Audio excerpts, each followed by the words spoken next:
Yes, how you doing, man? Good, doing good, Ron. Good. Pleasure to meet you. How are you today? Pretty good, man. Although we're in Florida, so we're dealing with this storm that's coming again. Hope you are staying safe. Thank you. I'm really praying for everybody right now. Yeah, I hope nothing bad happens in Florida this time.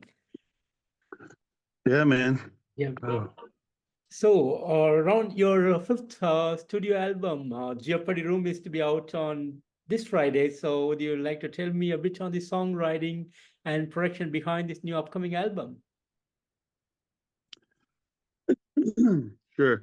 Well, Nasty Savage, we're celebrating 40 years. We just came back from Keep It True in Germany, celebrating 40 years of Nasty Savage, and we played the festival Friday night. It's Monday. We're back in town today, and it was 20 years ago from our last album, which was Psycho Psycho. This album has a whole new lineup besides myself, so I'm flying the flag for Nasty Savage with 4 new members, and it's really an exciting time. There's new energy. We've been jamming. David Austin, our guitarist, quit 2 years ago after we played Mexico City. So I was like, well, I'm not done. There's another chapter here to do. The guys we were jamming with, I said, Pete, do you have another guitarist? And he said, I got a guy, Dave Orman. Dave Orman got on board. I did a deal with Frank from FHM Records, who was a big fan of Nasty Savage. And we made a timeline. We said, we're going to do this. We had to have it done so we could bring it to Keep It True. So we had within a year from when I talked to Frank to now, the record's coming out, but it was already at Keep It True. So it went over really good, man. And the songwriting is Pete's one guitarist, Dave's the other guitarist. They each wrote 4 songs. We had an instrumental we already had working on, the Six Finger, and then we redid Witch's Sabbath. So I told him, I said, look, don't worry, guys, don't try to make it anything but now. It's 2024. It's a new chapter. It's in your hands. Of course, knew they had to fill some big shoes. They tried to keep it, somewhat Savage because they're fans of Savage. But I told them, dude, make it bigger, faster, stronger. Go do your own thing, take it to another level. And I gave him like titles. I goes, Pete, I got a title called Schizoid Platform. I want it to be schizoid and with platforms in different ways to, create some schizoid shit, brother. Come up with something. And then I told him, Operation Annihilate. And these guys are shredders anyhow. Dave is more of a classical style as well. So it's kind of like Dave and Ben were. So we just put this stuff together, man. And then once I'd get the music, I would have them say, all right, man, it's best you sing here and not here and come in here. And this is the chorus. So then I had a blank canvas after, a title. Then I would put my brush strokes, which would be the paint and the color, to the songs, which was the blank canvas. And it was really exciting to write these songs and to create again, after 20 years of not creating a song. And my stuff is like philosophical, psychological, it's reality. It's twisted things in life that we deal with every day. Fantastic, Ron, fantastic. And speaking on the cover art for this album, Jeopardy Room, you have put up a fantastic cover art for this one, like you always do for Nasty Savage albums. So would you like to tell me on the making of this cover art? Sure. I mean, I knew that I was standing alone on an island with water around me, and I'm holding this flag with Nasty Savage. I'm the only member. Are people going to say, oh, it's not Nasty Savage without this guy or that guy? So I had to come up with a couple of choice things to bring people's minds at ease, to know that it's coming and it's Nasty Savage before they even heard the music. One of the first things I wanted to do is recreate some kind of cover. And I'm like, what am I going to use, man? Like, everybody's using this AI flames and devil faces and screaming and skulls. I'm like, dude, I need to get Vandekar back. the guy who painted our other album covers, but he's been dead for 35 years. So I said, damn. I Googled the Vandekar thing, blah, blah, blah. And all of a sudden I got a message back and he said, oh, yeah, you can call me. So I called this guy. He goes, well, I'm Vandekar's grandson and I still live at the estate. I said, oh, killer, bro. He goes, I know who you are. Yeah, yeah, you could come out and check it out. So I went with Dave Orman the next day right to the estate, not far out of Tampa, and got there, and all these overgrown bushes and trees are over all the statues, and there's the house with the gargoyle. We got inside, and he had a couple of paintings, and just a few he had, only a couple. And the one he had, I'm like, dude, that's what I need right there. It was almost like the series of Indulgence paintings, and I couldn't believe it. I just got it, and he said, yeah, you could do whatever you want with it. Go for it. So that's how the cover came about.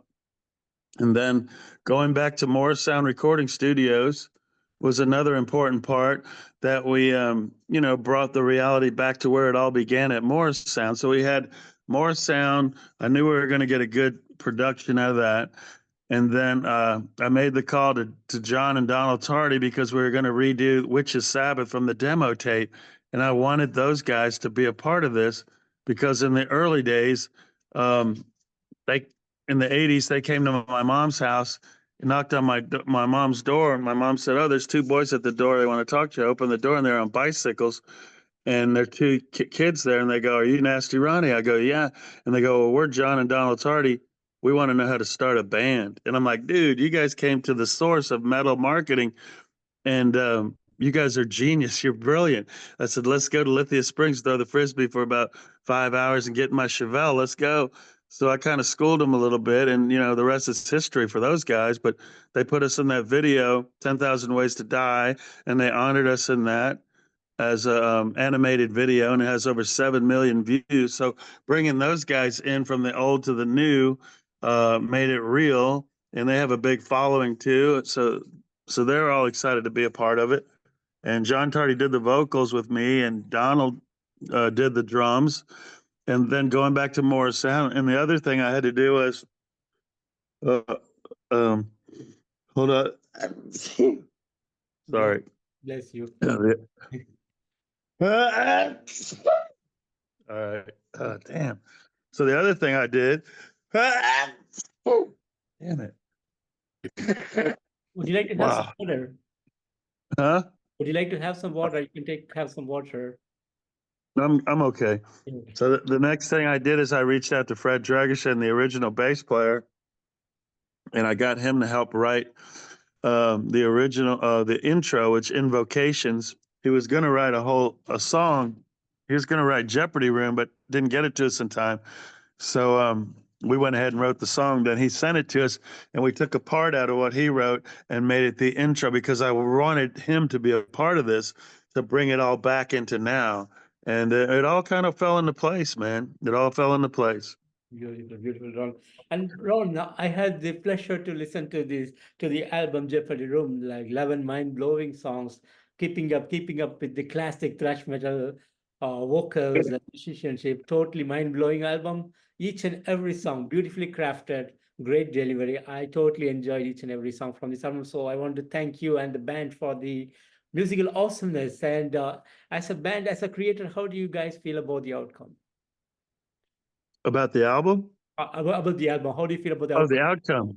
Yeah. The outcome? Yeah. For me, man, it was like 20 years later. I feel I'm in the fourth quarter of life now. I'm 62, going to be 63.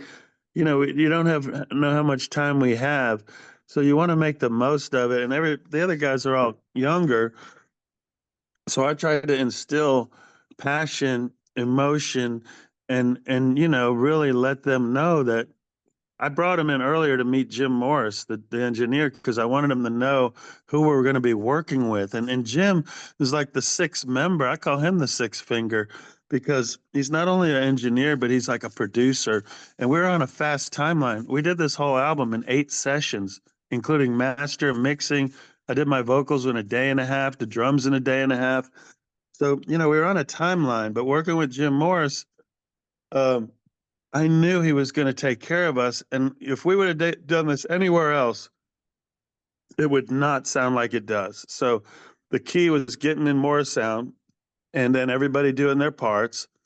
And here I am, everybody's doing their parts, the drums, the bass, the rhythms, the leads. Oh, now I got to go in and do it was coming down to my time to do these songs that I've been writing and creating, and all this stuff is building up, and I'm getting the music, and we're getting all excited, but I was also very nervous, and I was like anxiety. I said, "Oh, I'm just going to wake up today and go to the studio and do vocals." I mean, that's a big thing to do, because once it's on a record, you can never change it.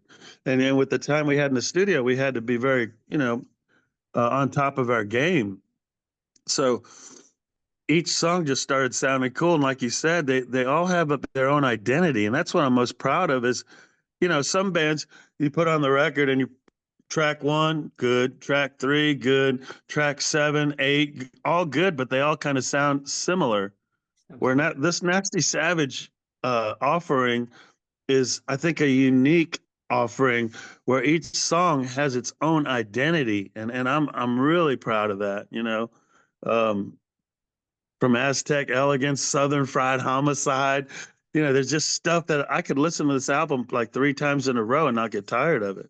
So everybody's happy because we're ready to go, and with Jim Morris at the helm, he guided us through this like a genius he is, man. And we owe so much to him, because you can't bullshit when you have a bad production. You could try to make all these excuses, and then the songs could be great, but the production could really fail you.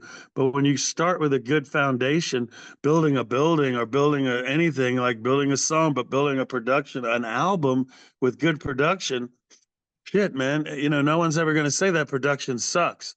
So you already got a positive thing going into the game. And so that's where we're at, man. We're really excited about it. I kept to mid-range vocals, tried to be real heavy, just to the point where people can understand what I'm saying, because I want them to understand what I'm saying, or at least hear what I'm saying. I don't know if they're going to understand it. I don't know if I understand it. It's just like, you got to have cool rhymes and shit, but you also have to have an inner story of your own. I'm not writing for anybody but myself. Fantastic, fantastic. And Ron, you have released the lyric video for Schizoid platform, but do you have plans to come up with an official video from this album? Maybe eventually. We're just trying to get it out right now. We did one for Brainwasher.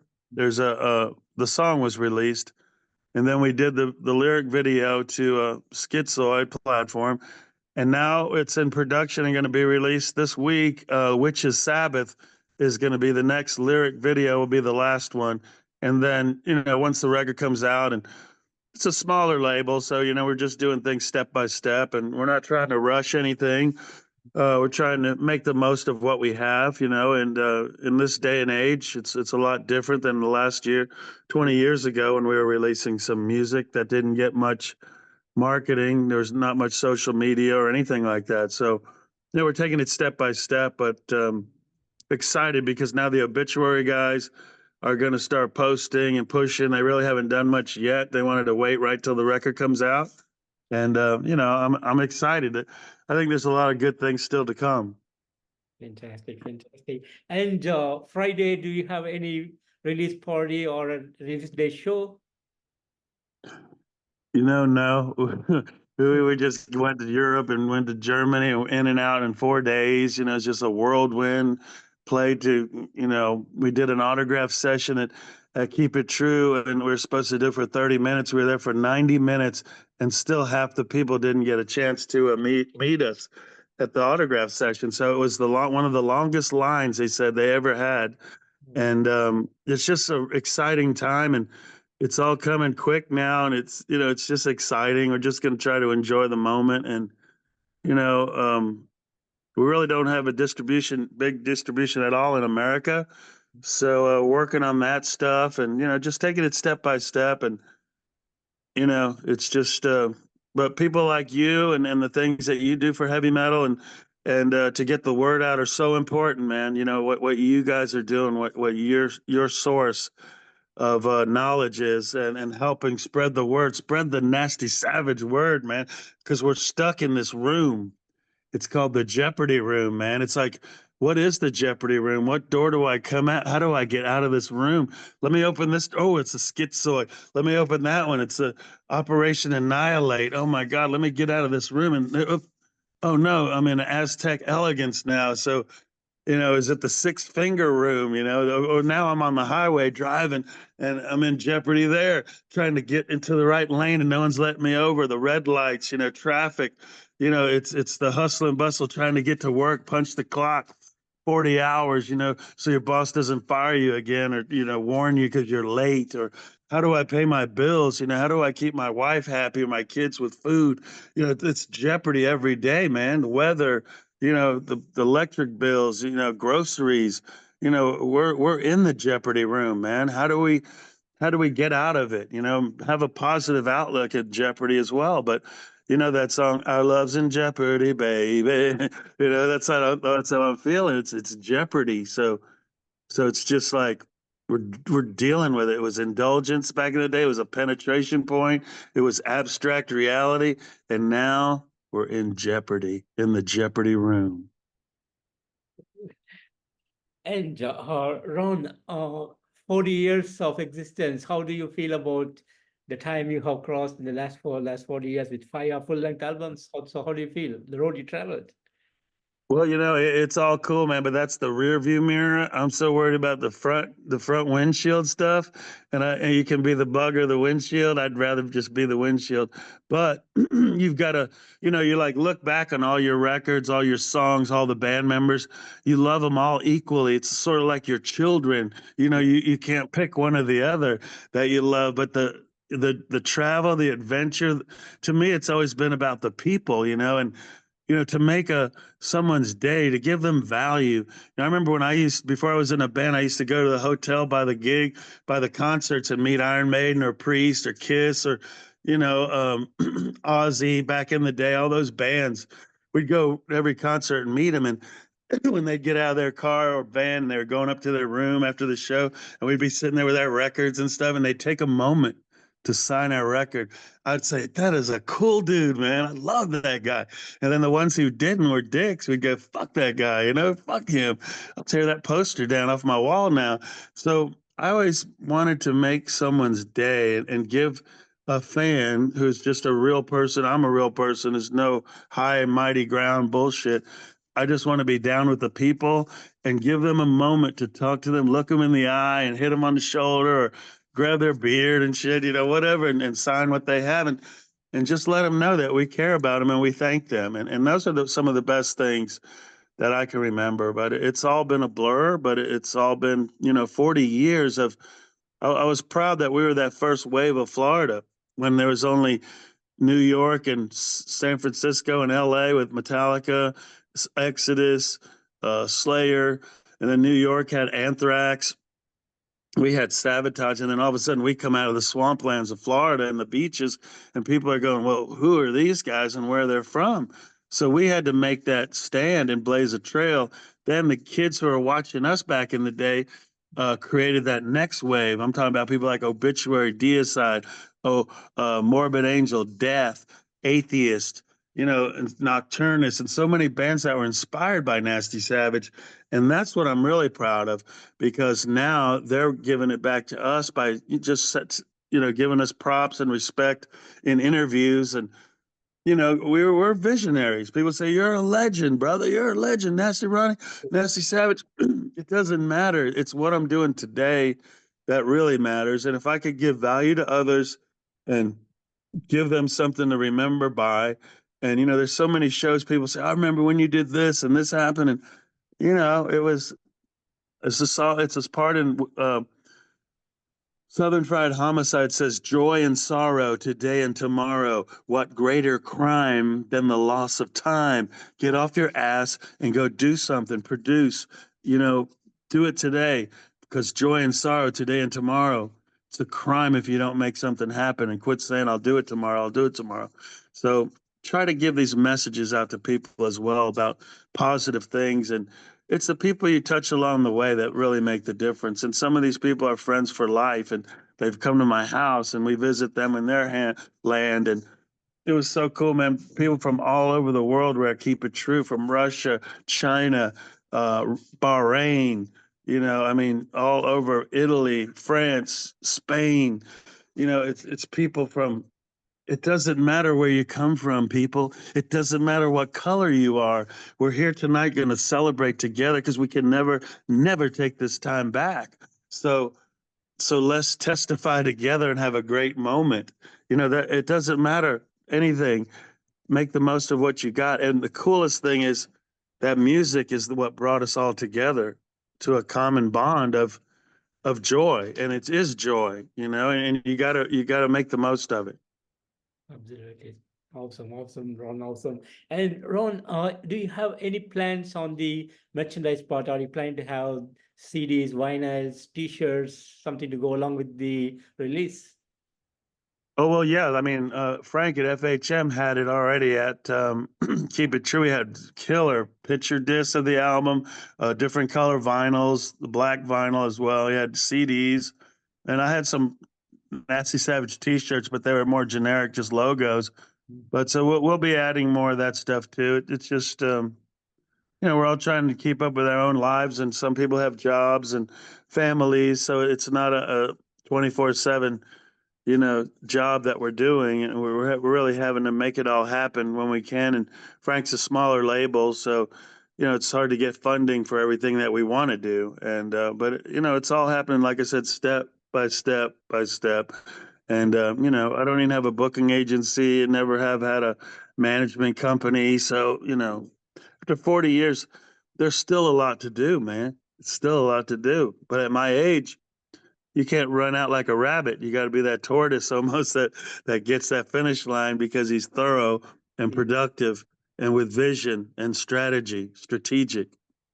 that's awesome, awesome. And speaking of the touring, are you planning to have a worldwide tour next year? Possibly, like I said, it comes with booking agents and promoters, and it'd be cool if we could go out with another band that we could open for or support and, gain more people to know who we are, because there's still plenty of people who probably don't even know who Nasty Savage is.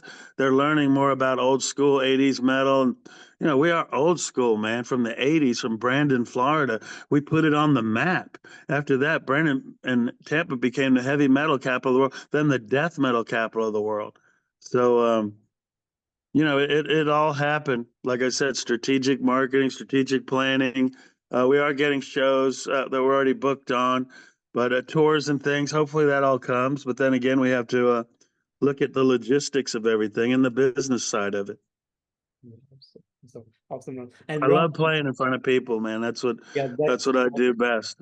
yeah, that's the most beautiful thing, Ron. And Ron, I want to thank you so much for giving me today this wonderful opportunity to have you on this interview. And thank you so much for 40 years of metal awesomeness that you have been giving to the metal fraternity around the world. Thank you for everything you have done for us. And we're looking for more great music from you for years to come. So thanks for Nasty Savage and thanks for all the awesomeness. And a great pleasure to have you today. And wish you all the best. And I'm really hoping to see you on the road. Man, so where do you live? I live in India, Ron. Oh, that's amazing, man. And that's what it's all about, man. People and the love and the passion of what you're doing right now. You're talking to me. I'm in Florida. You're in India. And what brought us together is music, brother. And it brings us as brothers. It doesn't matter anything but that's what brought us together. And it's a common bond for life. And if you ever need anything, man, you could just reach out again. I'm here for you. And I can't thank you enough for Thank spreading the word of Nasty Savage, brother. Have a you. great day. And You thank too. you so much. Thank Thank you, you. Ron. Have a good day. Take care. Okay. Bye-bye. All right, brother. Thank you. Spread the wage, brother. Stay very All Thank right, man. Thank you. you. Take care. Bye-bye. Okay. Bye.